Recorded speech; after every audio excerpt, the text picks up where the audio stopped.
And what you're trying to do this. Yeah, really for us not to really touch a lot of defense over the summer, and here we are starting practice number 8. And I go back a few years ago looking at practice plans. We're a little ahead of the schedule. I think we've caught on a little bit quicker than even that. I'm comparing it to the team that went to the tournament. They had a bunch of experience, so we seem to have a lot of high IQ kids that have grabbed onto it quicker than we have in the past. When do you know something is really when it just becomes automatic. Okay. And we talk about it all the time. We're not doing things until we get it right. We're doing it until we just don't get it wrong. And we're not there yet, but we are further along than I anticipated us being. Is that something you anticipated with this group as you went throrough the process of getting them here? As the summer went on and you got to talk basketball with them, you got to talk sports with them, and life, you could just see that they were high IQ individuals. And we start to implement some offensive, tendencies or set plays or whatever it is we're doing. They grabbed onto it, and defensively is always a little bit harder because it's a lot funner to play, a lot more fun to play on the offensive end. So we yes and no, but I'm pleasantly surprised. How much does Madison Yeah. play a role in that because of her for sure. awareness on the court? I think everybody kind of looks at her, even when we're not saying things, she's kind of like that silent coach on the court that kind of gets everybody in the right spots. It'll be nice because Kenna's a really high IQ too, so it'll be nice to have when we can get Kenna back on the floor to be able to have two people as we continue to implement and introduce new things. Are there things that, with some of the transfers, some habits maybe that you see that you try to maybe coach out of and kind of teach your style? How's that process? For sure.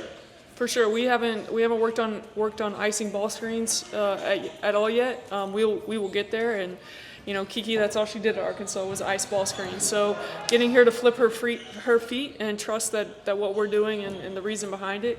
But you talk about a high IQ kid. It's just a matter of like breaking a habit that was ingrained in her the last season. So we're close. Like I said, we're not there. We've got a month and a couple days to get there, and I have a feeling this group will find a way to figure it out.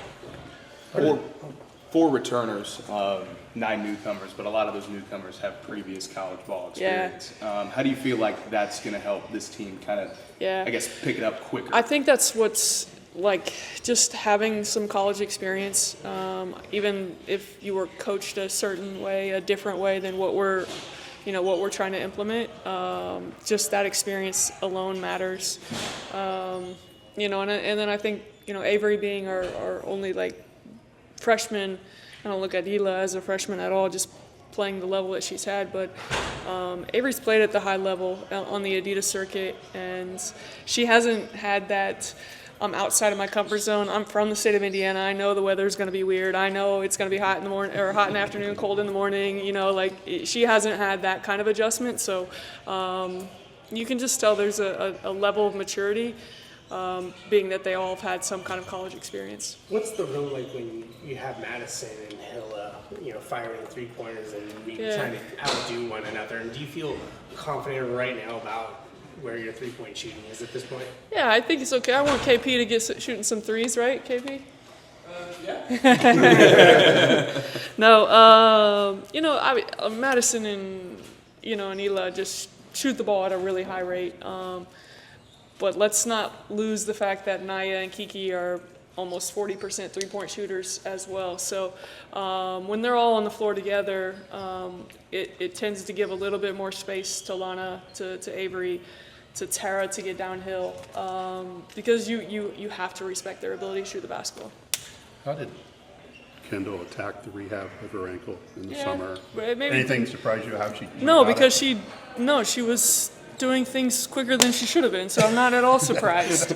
I think that's just how KP is really wired, and we've had to pull her back a little bit and understand that it's a long game, and I know she's a little frustrated because she can't get up and down full court 5-on-5, but she's doing the contact in the half court, and hopefully before we get to our close scrimmage, we can get her on a controlled minutes and get her some live action there. What can she do today that maybe she couldn't do at the end of last year because of the ankle?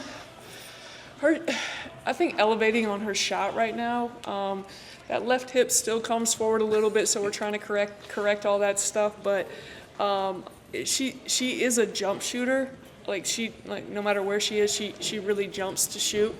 And I think a lot of times we saw that dart at the rim, and I think we're getting a little bit more loft underneath her shots. And I think it's just simply because she can elevate a little bit better.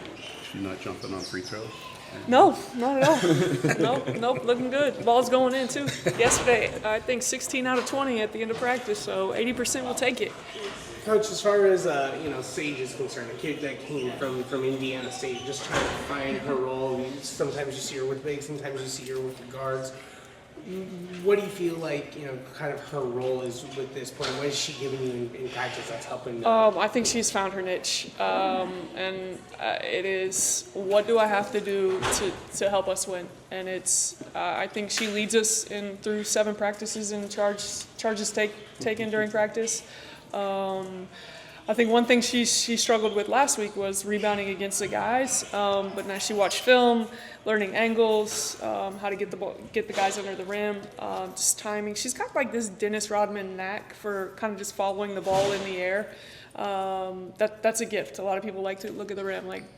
Sage has a really good knack for just following the ball and understanding where it's going to go as it's in the air. So it's all those little things that Sage has done, and we keep points throughout practice of certain things, sometimes the intangibles, and the next day they get to pick their music while we're warming up, and we've listened to Sage's music most of the time. What is her music? Well, we've had a little country. She played some other music that I don't even know the words, Mike, so I like it when she picks country, so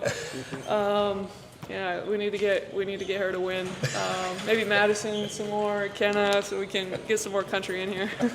When I asked Taylor why Purdue, she came back to the coaches and the coaching staff. She mentioned that a lot. What's impressed you most about bringing her to the program and seeing her growth from summer to now? Honestly, just her IQ, and obviously she's still coming back from the injury, and she's close, but not even having to be on the court and understand what we're doing. And now you throw her out there to go 5-on-0, or she's going 3-on-3 with limited contact.